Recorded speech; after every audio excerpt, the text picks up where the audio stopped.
నమస్కారం గురుగారు. శ్రీమాత్రే నమః. కుంభరాశి వారికి జూన్ నెలలో ఎలా ఉండబోతుంది సార్? జూన్ నెలలో కుంభరాశి వారికి చూసుకుంటే సర్వసాధారణంగా వీరికి ఏలినాడు శని జన్మంలో తిరుగుతుంది. స్ట్రెస్ ఉంటుంది. అంటే అట్లాంటిది జరిగిపోయిన అంశాలు మళ్ళీ మళ్ళీ తెర మీదకి రావడం వల్ల కావచ్చు, మదర్ వల్ల కావచ్చు, మదర్కి బ్రదర్స్కి ఉండేటువంటి డిస్టర్బెన్సెస్ వల్ల కావచ్చు, కొంత స్ట్రెస్ ఉంటుంది. బికాజ్ ఆఫ్ లగ్నంలో శని నుండి 3లో కుజుడు ఉన్నాడు కదా, అందుకని. బట్ వీళ్ళకి ఏంటంటే గతంలో ఏవైతే కొన్ని అనుకున్నారో కెరీర్ విషయంలో కావచ్చు, ప్లానింగ్ విషయంలో, అవి మాత్రం కొంచెం ముందుకు కదులుతాయి. వీరికి ఆర్థికంగా ఎలా ఉండబోతుంది సార్? ఆర్థికంగా సాఫ్ట్వేర్ రంగాల్లో ఉన్నటువంటి వారికి, డయాగ్నోస్టిక్ సెంటర్స్ దానికి సంబంధించిన సెక్టార్స్లో ఉండేటువంటి వారికి ఆర్థికంగా, లేదా రైతులకి రియల్ ఎస్టేట్ రంగాల్లో ఉండేటువంటి వారికి వాటి మూలంగా కొంత ఆర్థికంగా బాగుంటుంది. అప్పులు కూడా లభిస్తాయి వీళ్ళకి ఆర్థికంగా చూసుకుంటే కనుక. వీరికి అసెట్స్ విషయంలో, అలానే ఎడ్యుకేషన్ విషయంలో ఎలా ఉండబోతుంది సార్? అసెట్స్ కారకుడు శుక్రుడు కంబస్ట్ అయ్యాడు. ఈ మంత్ అసెట్స్ తీసుకోకపోవడమే మంచిది అని చెప్పి చూపిస్తుంది. ఎడ్యుకేషన్ పరంగా కూడా కొంచెం సరిగ్గా కాన్సన్ట్రేషన్ చేయలేకపోతుంటాడు. బికాజ్ ఆఫ్ 3 అధిపతి 4లో ఉన్నాడు, అండ్ పాపి ఈ లగ్నానికి పర్టికులర్గా, అండ్ 4వ అధిపతి కంబస్ట్ అయ్యాడు కాబట్టి కాన్సన్ట్రేషన్ చేయలేకపోతుంటారు వీళ్ళు. ఆరోగ్యపరంగా ఎలా ఉండబోతుంది సార్? ఆరోగ్యపరంగా చూసుకుంటే అమ్మ వీరికి పెద్ద అనారోగ్య సమస్యలు అయితే ఏమి రావు. కొంచెం ఏంటంటే బాడీ పెయిన్స్, లగ్నంలో శని ఉన్నాడు కదా, బద్దకించడము, కొంచెం బ్రీత్ కొంచెం అప్పుడప్పుడు అనీజీగా ఉండడం, కానీ పెద్ద హెల్త్ ఇష్యూస్ వస్తాయని మాత్రం చెప్పక్కర్లేదు. వీరికి మ్యారేజ్ పరంగా, సంతాన పరంగా ఎలా ఉండబోతుంది? ఒకటి, మ్యారేజ్ విషయంలో వీరికి ఈ మధ్యకాలంలో అంటే ఇప్పుడు ప్రజెంట్ అయితే మౌఢ్యమే కాబట్టి ఎవరు మ్యారేజ్లు చేసుకోరు. బట్ కుదిరేది కూడా ఏదైనా మ్యారేజ్ ఏదైనా మాట్లాడు కూడా మంగళవారం జరుగుతుంది వీరికి. ఒకటి. రెండవది ఏంటంటే అది కూడా 15వ తేదీ తర్వాత ఎక్కువ చూపిస్తుంది. 15 ముందు కూడా మంగళవారం ఎక్కువ చూపిస్తుంది.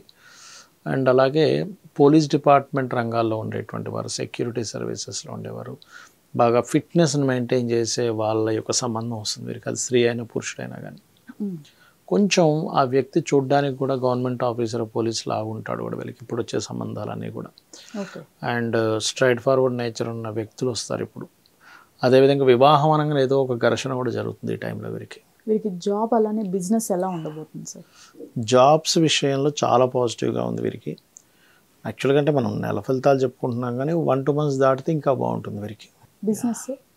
బిజినెస్ పరంగా కొంచెం అంటే ఉన్న ప్రదేశం కాకుండా వేరే ప్రదేశాలకు వెళ్ళి బిజినెస్లు చేస్తే కొంత సక్సెస్ చూపిస్తుంది.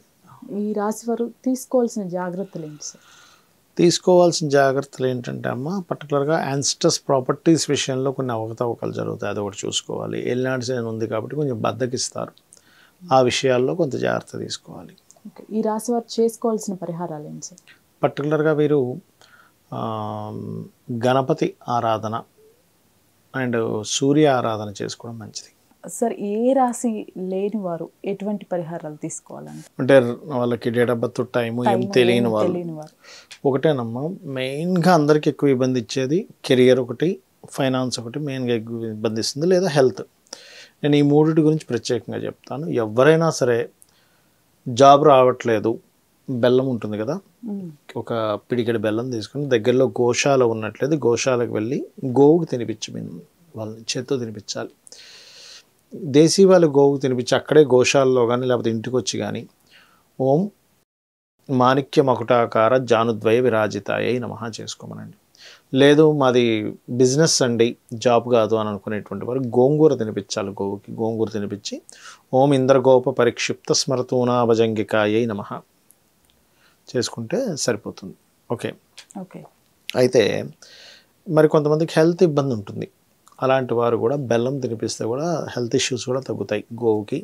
దీంతోపాటు ఆయిల్ ఉంటుంది, ఆయిల్ నూనె, నువ్వుల నూనె తీసుకొని దగ్గరలో శివాలయంలో దీపారాధన కోసం ఇవ్వడం కానీ, లేదా అదే నూనె మీరు రెగ్యులర్గా వెళ్ళి అక్కడ శివాలయంలో దీపారాధన కనుక చేస్తున్నట్లయితే కూడా హెల్త్ ఇష్యూస్ తగ్గుతాయి.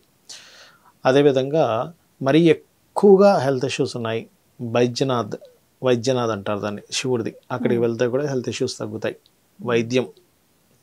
వైద్యనాథ్ అంటే. సో అలాగే దానికి పర్టికులర్గా నామం కనుక చూసుకున్నట్లయితే ఓం సర్వవ్యాధి ప్రశమని సర్వమృత్యు నివారిణి అగ్రగణ్య అచింత్య రూప కలికలమశ నాశిని. సో ఫస్ట్ కెరియరు, రెండవదేమో ఈ హెల్త్ రిలేటెడ్. మెయిన్గా ఇంకా కావాల్సింది ఏంటంటే ఫైనాన్స్ అప్పులు ఉండకుండా ఉండాలి. ఎందుకంటే జాతకం లేదు అనుకుంటే ఇవి చేసుకుంటే చాలు. ఫైనాన్స్కి అయితే ఓం సంపత్కరీ సమారూఢ సింధుర వ్రజ సేవితాయ నమః అని చెప్పి చేస్తూ, శుక్రవారం పూట చపాతీలు ఉంటాయి కదా మనకి, నూనెలో కాల్చినటువంటి చపాతీలని, నూనె వేయకుండా కాల్చిన చపాతీలు తీసుకొని తేనె పూసి శుక్రవారం పూట తినిపించాలి. తినిపిస్తే కనుక ఖచ్చితంగా వీళ్ళకి ఈ ఫైనాన్షియల్ గ్రోత్ పెరుగుతుంది. ఇంట్లో ఉత్తర భాగం వేరే కలర్స్ కాకుండా వైట్ ఉండేలా చూసుకొని ఉత్తరంలో చిన్న బాక్స్ పెట్టి అందులో మనీ పెడుతుండాలి. ఇక అదేవిధంగా ఎక్కువగా అప్పులు ఉన్నాయి, ఓం అపర్ణాయ నమః, ఇవి చేసుకుంటే చాలమ్మా. ఇంకా వాళ్ళకి సంతానం అవన్నీ ఇంకా వాళ్ళ జన్మజాతకం బట్టి ఉంటుంది. లేదు సంతానం లేదంటారు కొంతమంది, జాతకం ఉండదు. దత్తాత్రేయుడిది దిగంబర శ్రీపాదవల్లభ దిగంబర, లేదు విదేశాలకు వెళ్ళాలి, డైలీ 2 times హనుమాన్ చాలీసా, ఇట్లా. అంటే జాతకం లేకపోతే అందరికీ జనరల్గా ఇది పనిచేస్తుంది. జాతకం ఉంటే పర్టికులర్గా వాళ్ళ పర్సనల్ చార్ట్లో ఏ గ్రహం బాగుంది, ఏ గ్రహం బాగాలేదు చూసి దాని తగ్గట్టుగా పరిహారం చేసుకోవాలి. సార్ ఈ రాశి వారు ఈ గోచార ఫలితాలు కాకుండా ఇంకా ఏమైనా చేసుకోవాలా సార్? ఏమైనా మనం చూసుకోవాలా? ఒకటేనమ్మా, ఎప్పుడు కూడా గోచారం అనేటువంటిది ప్రజెంట్ ఉన్న కండిషన్ ఎలా ఉంది, బయట వాతావరణం ఎలా ఉంది, ఈ రూట్లో వెళ్తే ట్రాఫిక్ ఎట్లా ఉంది చెప్పేది అనుకుందాం. పర్సనల్ చార్ట్ అనేది మన నిర్ణయము. అంటే ఎలా ఉంటుందంటే ప్రతిదీ కూడా మనం పాస్ట్ లైఫ్లో చేసినటువంటి కర్మలు బట్టి ఈ ఇప్పుడున్నటువంటి జన్మలో గ్రహాల స్థితి ఏర్పడుతుంది. అంటే ఉదాహరణకి పాస్ట్ లైఫ్లో మీరు అందరికీ రెస్పెక్ట్ ఇచ్చారు, ఈ లైఫ్లో సన్ యొక్క స్థితి బాగుంటుంది. సన్ బాగున్నాడంటే మీకు ఆటోమేటిక్గా రెస్పెక్ట్ అనేటువంటిది పెరుగుతుంది, అదొకటి. అలాగే